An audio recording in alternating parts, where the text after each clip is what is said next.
Yes, guys, welcome back to Cossy's Arsenal podcast. Good morning, good afternoon, good evening, wherever you are in all parts of the world. Ben White to sign this week. England lose the final, and Arsenal are closely monitoring Renato Sanchez if our targets actually do not come in, according to Lee Equip. My name is Cossy. It is a beautiful morning. It's a beautiful, beautiful Monday morning, unless if you're Bukayo Saka, Sancho, Rashford. It's not the best of mornings unless you are an English fan. So English, national. It's not the best of mornings, but it's a beautiful one in Africa here. It's a little bit cold. The wind is, the air is a little bit cold, but we are used to that. Thanks everybody for tuning in. It's always a pleasure to have you guys on. I'm Cossy. I'm gonna discuss a couple of things this early morning. Ben White, the Euros are over, and that has been the stumbling block. Granny Jack deal also expected this week, so we expect a lot of transfers after the Euros this week. Make sure you do smash a like on the video. Make sure you do subscribe to the channel as well, because we're gonna speak big updates this early morning. Of course, we will speak about the Euros final a little bit, and we will go into our transfers right about now. Do smash a like on the video. Do subscribe to the channel. Let's get the party started.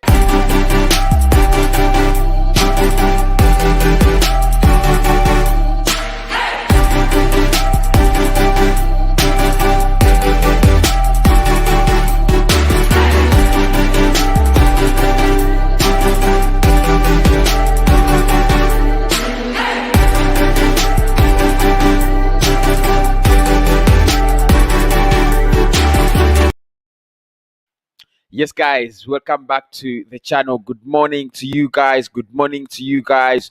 Hope you're doing very, very well. A couple of stories to discuss today, but of course we do start off with the Euros. If my microphone is fine, it's not fine, please let me know in the comments. Is the microphone okay? Is the audio okay?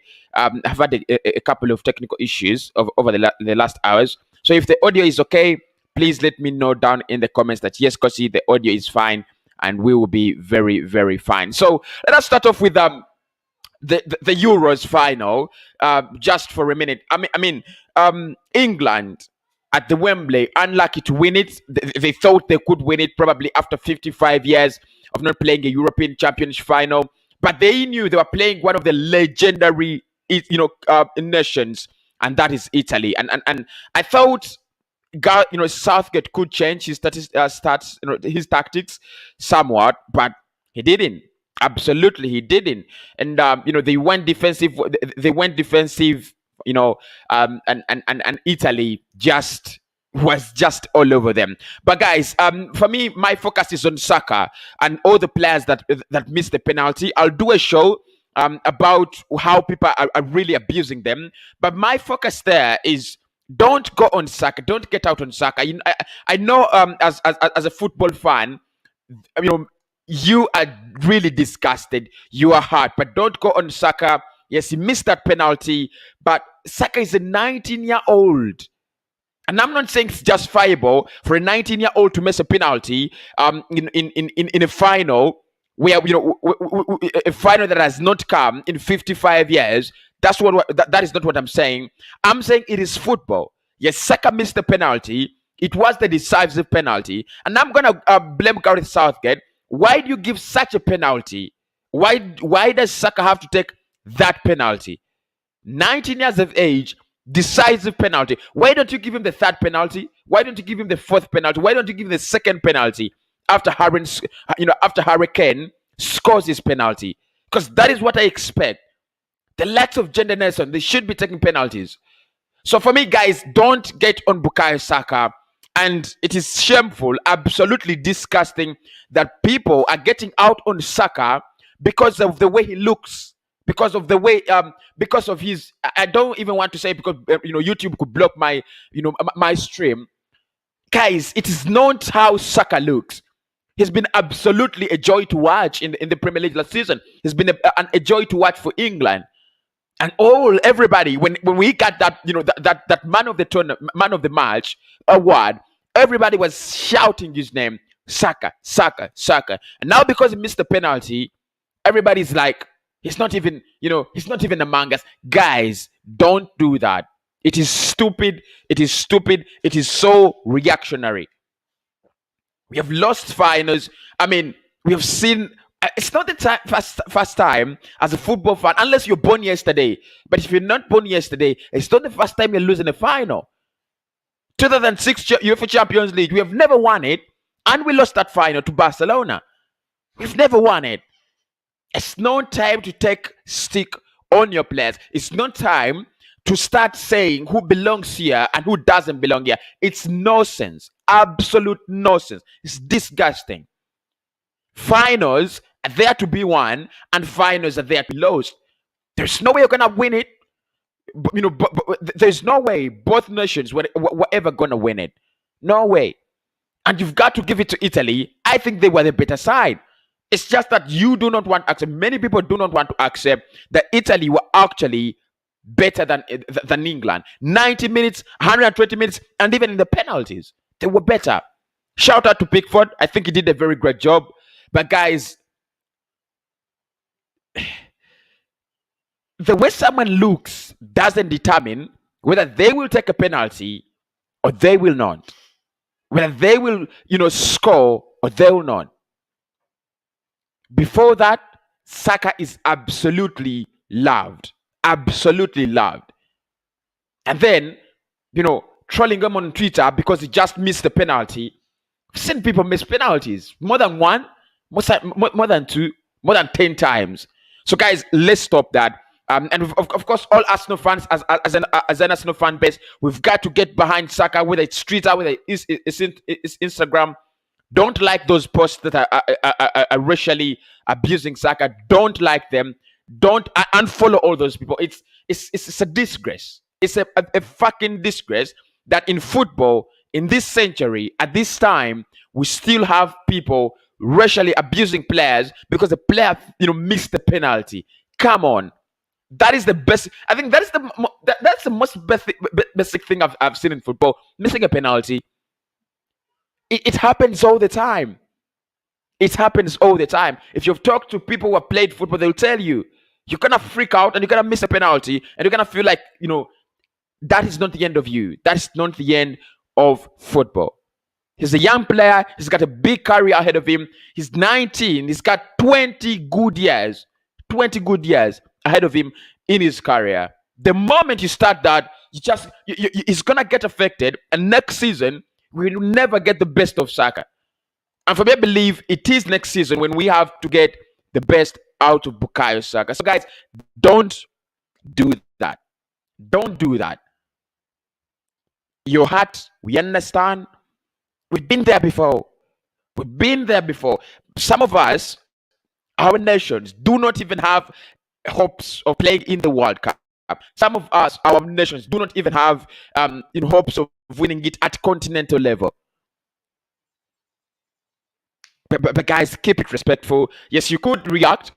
I mean, you could react because I've seen a couple of fans where I also react at times. But since now, I've learned to keep it respectful. So keep it respectful. And so bad news, so bad for Bukayo Saka, my boy. So I'm going to say should have done better because the Italians actually dealt with him right from the start. I think his confidence levels were so low. And I'll blame anyone who said, Saka, go and take that decisive penalty. It was an absolute joke. His confidence levels were already low. Italy had just made him lose his self-esteem. They dealt him, with him so well. And obviously, I don't want to speak about the other players because it's a national morning show. But we've got to speak about it. Rashford, they miss a penalty because of the way he looks like. Same as Jadon Sancho. Guys, come on. It doesn't make sense. It really doesn't make sense. Right? Doesn't make sense. It's England that called them up. And it's England they've been playing for. And it was England that they will be celebrating if they won it. They've done whatever they could for this England national team to get where it is. Saka, in the semi-final, serving you in the semi-final against Denmark, a game that England was actually freaking out. He took you to the final. He did lose the final because he did miss the first penalty and he did miss the second penalty as well. So, guys, I think all the fans out there, they feel like, you want to see a certain, kind of, taking your penalties, maybe, but doesn't make sense. It really doesn't make sense. The same person who was shouting less than a week ago when Saka had equalized against Denmark. What a beautiful ball from Bukayo, and that shows his quality. And for me, that's just enough to show how quality Saka is. Just enough.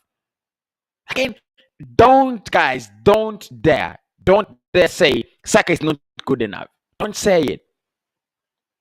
You look like a fool. Don't say it. Saka is absolutely. I want a world class, but I think if you're ranking young talents, he's world class. Honestly, he's world class, and I expect a big season from Saka next season. The only thing that I do not agree with is giving him that penalty that is so decisive in a game where his esteem was so low. I don't agree with that. Give it to Grealish. I think his esteem was a little bit higher than Saka's. Couple of people to take those penalties. Give it to Stones probably. Saka, look, guys, let's not get out on Saka. Let us try to support him, my boy. I'll always I'm gonna change the channel logo for some time and put Bukayo Saka there. I'll change all my social media social media DPs, Facebook, Instagram, and put Saka and say, we are standing with you, Bukayo Saka. We stand with you, Bukayo Saka. It is a traumatizing moment. It is so painful. It is so hurting. A very young player losing such an important penalty. He wouldn't want, he would have wanted to do more. Trust me. He would have wanted to. I've talked to to a couple of my friends that have played football, and that's what they tell you, that you want to do more. You feel like you want to do more when you miss that penalty. When you betray your team, you feel like you in your head you want to do more. You want to get you want to get out there and prove, but the opportunity is gone, and that is what Saka is going through. 19 years of age, he wants to do more, but the opportunity is gone. It's never coming back. Euro 2020 is never coming back. The final at Wembley is never coming back. And it is not only Saka. It is the English team. If you win as a whole, you must lose as a whole. So the prats out there, the fucking prats out there that are saying Saka lost it for England, you're fucking prats. When he wins it for England, and when he loses it for himself. You're prats. You win as a team and you lose as a team. We welcome you, my boy, back to Arsenal. You're gonna do wonders next season. You're gonna show them what you're made of next season. Strong messages from Cossy to Saka, and I believe every Arsenal fan should do that. Don't get behind those prats that are getting on Saka because he missed a penalty. If you really want to share my message, you could follow me on Twitter and let us create hashtag Saka back again, right? Hashtag Saka back again on Twitter. We should do that for Bukayo Saka because I believe it is not Saka. It is England that lost as a whole. It is 90 minutes and Saka didn't fucking start that game. They had chances in that game. They could have scored in that game. They had chances. They had moments. And they also failed to create moments before Saka came on the game. It is not Saka. It is England losing as a team, just like they were winning as a team. Gonna get to transfers now because it looks like I've really spoken about Saka so much. Please do smash a like on the video, and I've asked you a question in the inbox in the chat. So make sure you do vote. Obviously, if you've been following the channel now, you know how to vote. And the question there is the question there in the vote is, who would you love to play with Ben White? Is it Gabriel Magalhaes? Is it Pablo Mari? And I'm gonna tell you the reason that's why I put out that question in the chat. So let's get into it, guys. Good morning. Just type a good morning, and I'll be able to reply a good morning to you as well in the chat. I love it when I greet you. I greet you guys and know that you really had a good night, a good night, in the previous night. So the Euros are over, guys. The Euros are over. Let us let us be more realistic. People who do love transfers, it's been a stumbling block. It's been in the way. And you want to sign players, like you want to get the concrete the concrete information around players like Locatelli, around players like Ben White, around players that are in the Euros, and there is no way you're gonna get that true information around players in the Euros when they are still when they're still there. So the Ben White deal, the Manuel Locatelli deal, this is the week.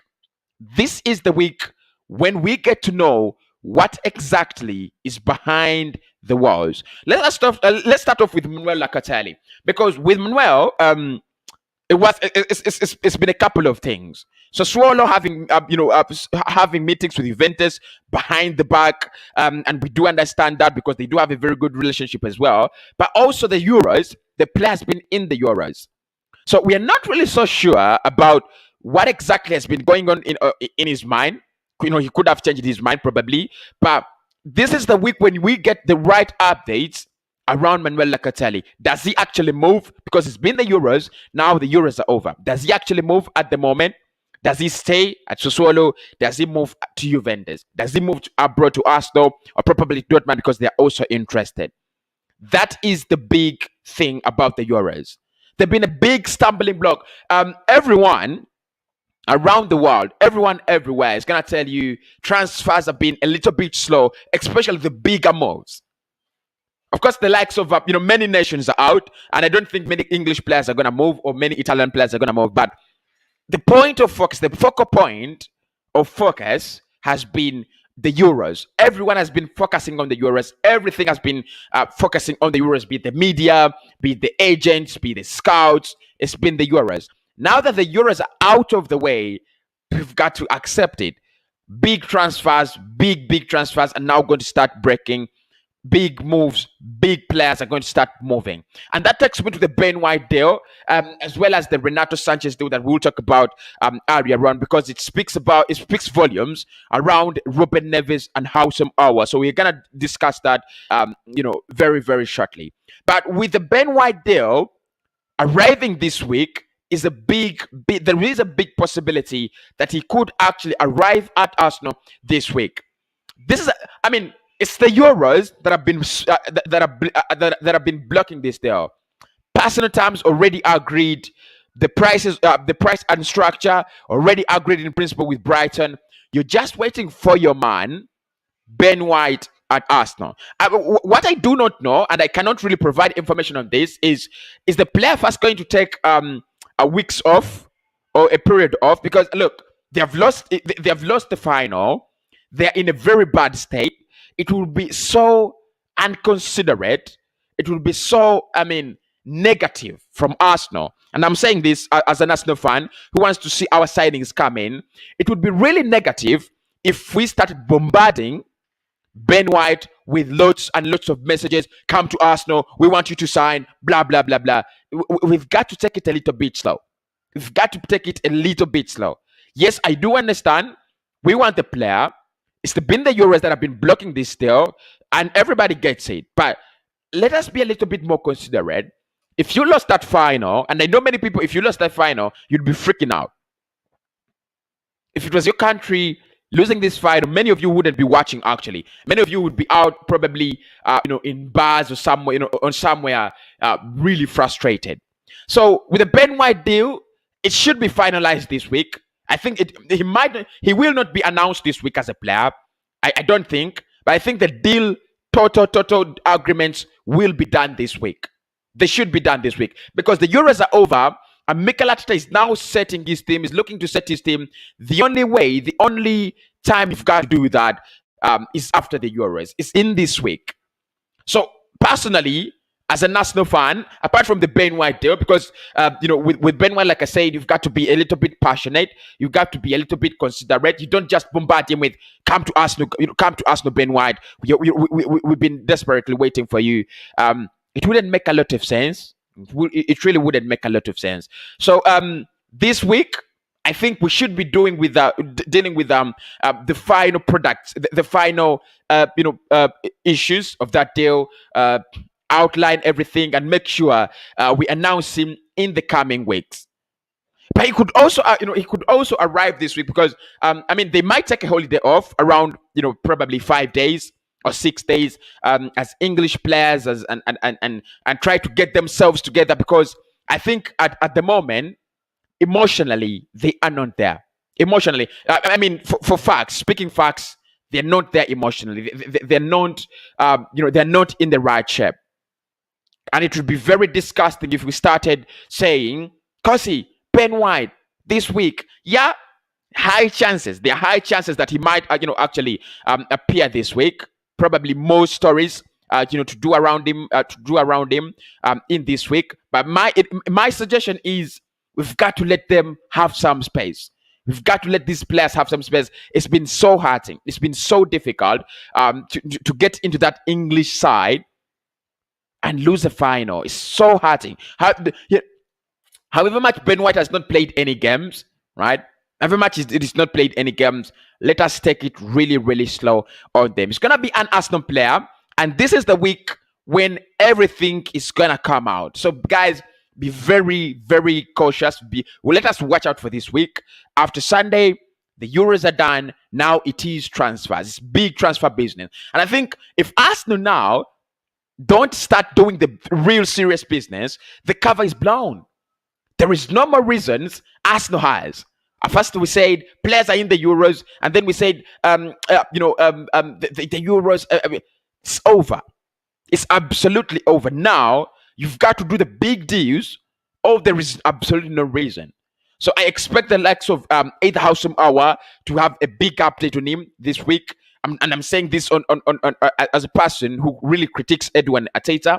I'm saying Ben White, we should have a big update this week. And I'm saying we should have a big update on James Maddison. Because the Euros are over. Because it's officially open. The runways are open. You either start running or you don't start running. Right? So I do expect a big update on Ben White. And maybe at the end of this week, or at the beginning of next week, we should have Ben White signed for Arsenal as officially an Arsenal player. There is an update around Renato Sanchez, and it's from Alex Bernard, exclusive from Lee 10 Sport. Sorry, why did I say Lee Equip? It is a Lee 10 Sport, and they're saying Arsenal have elevated their interest in Lille midfielder Renato Sanchez, and like the player, but they have other options in that position who are priorities. And they're saying Housem Aouar and Eduardo Camavinga to be particular. That is Lee 10 Sport as per Alexis Bernard. Now, look, the Renato Sanchez deal, for me, it might not happen in this summer. And we've got to believe it. We've got to believe it. Personally, maybe it will never happen. It could be like the Wilfred Zaha, because we've been linked with Renato for some time, right? We've been linked with Renato for some time, yeah. And I just feel like it's not what it's not what Arsenal, it's not what the Arsenal recruitment board want. They want someone like our. They want someone like Eduardo Camavinga. Look, I'll be very glad if we try to get Camavinga. I don't think he's going to join Arsenal, but I think maybe a United. And also, reports are saying that United actually not looking at Camavinga, so closely. It's a little bit vague around there. But Renato Sanchez, he has the energy. He has a lot, and appreciated by Arsenal. We do appreciate the player. But if there is a player like Housem Aouar for less than 30 million euros, there's no way you're going to leave that. It's absolutely crazy. And I think Housem Aouar is a Mikel Arteta kind of player. Really, really, really, really, through and through, 100%. Mikel Arteta. So our priorities in that area for me is Ruben Neves, is Houssem Aouar. Those are our two priorities. And probably attacking midfield is James Maddison. So the update from Litten Sport is not wrong.